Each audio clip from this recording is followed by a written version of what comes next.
3, 2, 1. Hi guys, what's up? What's good? What's popping? Welcome back to Story Time with me, Hazel Nyakabi. I mean, who else? As I usually say, Story Time is a series I started to just work on my voiceover skills and my storytelling skills. Now, I have an update on Storytime. Starting from this particular Storytime, this that you're watching, we will be reading stories from authors in every country in Africa in alphabetical order. So this is going to be pretty exciting to just see where our African authors take us in terms of imagination, in terms of creativity, in terms of their writing. And yeah, I'm pretty excited. I hope you are too. So definitely we are starting with Algeria. So today's story is titled The Great Great Big Bird by Baya Mahieddine. The original story is written in Arabic, translated to English. So I'm reading the English translation. So if it does have like some questionable sections, I didn't translate it. But I'm hoping it doesn't. I have read through it, so it's a very interesting read, in fact. Yes, another thing is, as I am reading from different countries, different cultures, definitely there are words in here that I have never come across. So I'm really hoping that I will not butcher them in any way. But I will try my best. The point is, we are having story time from our African countries, and I am excited. So our first story is from Algeria. It is titled The Great Great Big Bird by Baya Mahieddine, translated by Nadia Ghanem. So let's get to it.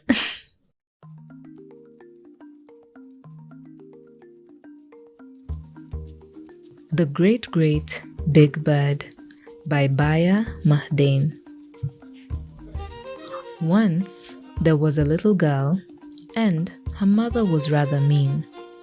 The little girl wanted to marry, but her mother didn't want that. So there comes a day when a mister comes by, and this little girl, she hides him in a hole and covers him with a jifna dish. So now, in the evening, the mother comes in and says, "Someone's come to visit." Oh no, mama, no one," says the little girl. The mother says, "We'll put henna on everyone in the house." The henna is brought, and in comes the little girl, and the little dog, and the cat, the chickens, the rabbits, all the animals, although not the birds, but the boxes, the tagine, and even the water jug and the sieve and the basket. As for the jifna, it doesn't want to budge. The mister's inside. The little girl says, "The jifna's too old, she can't walk." She takes a bit of henna in her hand and she returns the jifna to its corner. When night arrives, she asks her mother, "When is it that you'll sleep?" The mother tells her, "When the dogs, the cats, the goats, the donkey, and all the animals scream, and when the house is red, I sleep." The little girl lays down with her mother, and she does not sleep. Then, when it's just like this, half morning, half not morning, she hears all the animals, and the house is all red. She gets up and she spits near her mother's head and near her feet and all around. She spits by the door and she spits outside and everywhere. The mister and the little girl leave together, but the pestle is on the jifna and it begins. Ding, dong, to make a noise to wake up the lady.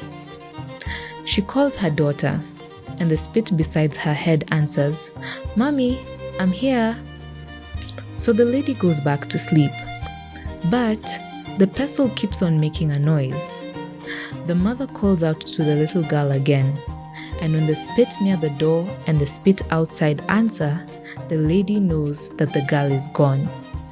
She gets up with the little dog and sees her daughter far, far, far.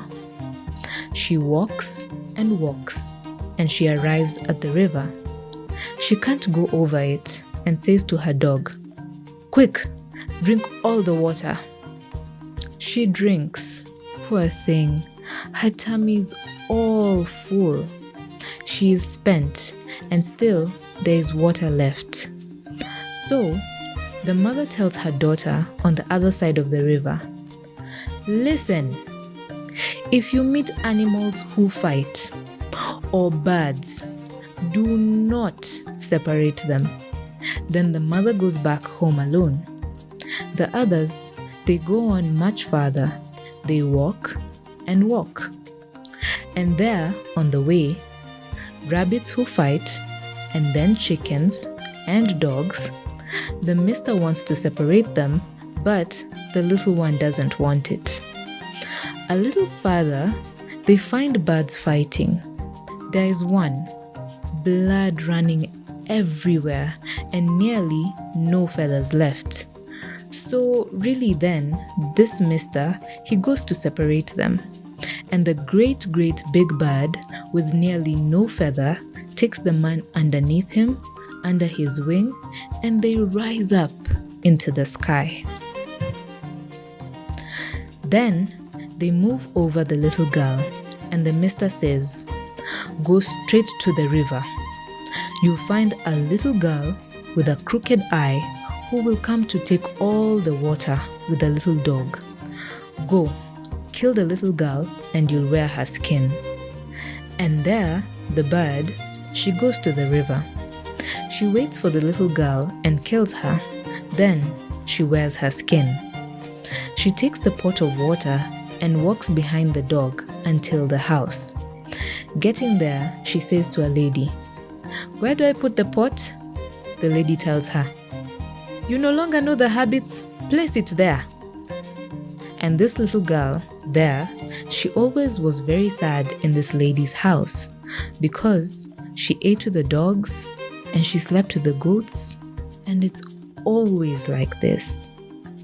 Always like this. 3 days later, the great big bird comes to the roof of the house.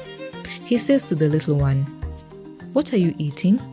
She says, "I eat with the dogs and I sleep with the goats." And every evening, the great big bird comes and they always talk the same. One evening, the neighbor has the runs. He goes out and hears the bird. Next day, he goes to a man who knows lots of things to learn how to catch the bird. And he does as he's told. He kills a big sheep.